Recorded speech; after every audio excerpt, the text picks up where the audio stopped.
we have a fragrance topic. It's going to be Midnight Thoughts. And this one goes out to the fragrance shamers who shame you for your fragrance or for your choices, your styles, the things that you choose to partake in.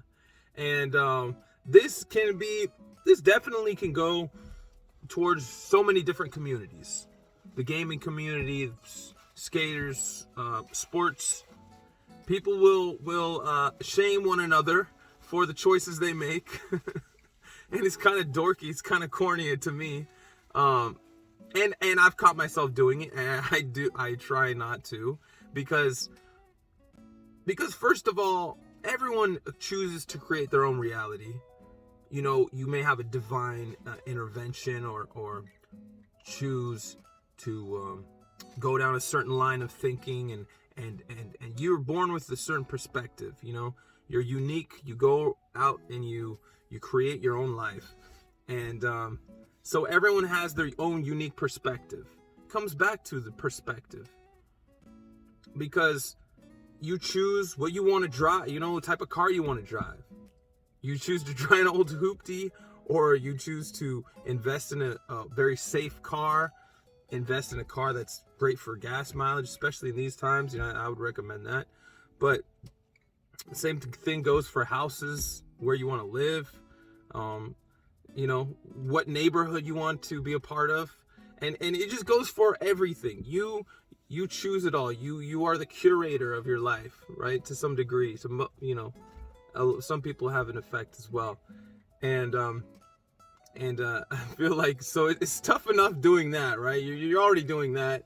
And some people choose to take it a step further, where you start critiquing the motives of other people, or why they would drive a certain car. You know, there's this guy on TikTok who's and I'll bring it back to fragrances, I swear. There's this guy who's on TikTok. He's like the 6'5" and a tall dude. He owns a Toyota Corolla 1999. He gets some great gas mileage, and he loves it.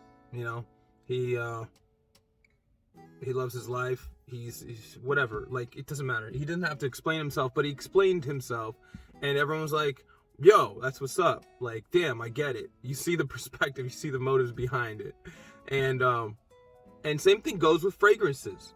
A lot of cliques or a lot of groups who might be into fougars, you know, fougères, or you might be into the chypres, you might be into the freshies, you might be into the mass appealing fragrances, you might be into the classics, something that's discontinued, something that's hard to find, and vintage stuff. And there's always going to be a certain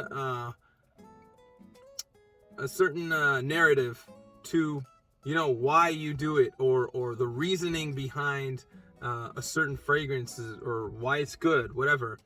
And some people take it a step further, where they'll shame another group because of another person, or you. They're gonna shame you. This is the problem. This is gonna happen to you in the fragrance world. They're gonna shame you for whatever you do. Say, it doesn't matter if you buy a fragrance, it's too cheap. Doesn't matter if you buy a fragrance and it's too expensive. You know, you spend way too much. Man, you spend way too little. You know, so there's always gonna be this shame that's going around. You know, try not to partake in it if you are someone that I would consider myself someone that is always looking for the best in people, trying to figure out, you know, a positive way to go about something, critiquing, not just for the sense of not just to critique, but critique to have some sort of positive outcome, to be proactive with it. You know, it's like, yo, I see you're doing something like this. Maybe this could work better, whatever. And I like that's more my style. Other people just like to critique for the sake of critiquing. They don't want to create. They don't want to, you know, have anything for themselves, or at least like show their expression in a certain way. But the same goes for fragrances. So I would just say, you know, stick to what you like. Everyone knows this. Everyone knows this. I think people just need to be reminded. Shout out to Liquid Death. And that's a PSA for today. Stop the fragrance shame. You know, people don't choose where they're born, and some people are definitely a little less fortunate in terms of what they can get their hands on, and curating your style is up to you. So if that means doing one thing, like I think we had this conversation the other day, Jad and I, and it was about chefs and comparing perfumers to cooks or chefs. You know, a chef doesn't necessarily, or a perfumer doesn't necessarily need to, and ATH is a good example, doesn't necessarily need to know all of the, you don't need to know Mexican, UK, Indian cooking, Indian cuisine, Asian influence stuff. You don't need to know all of this to be a curator, in a sense, to be a good cook, to be a good chef.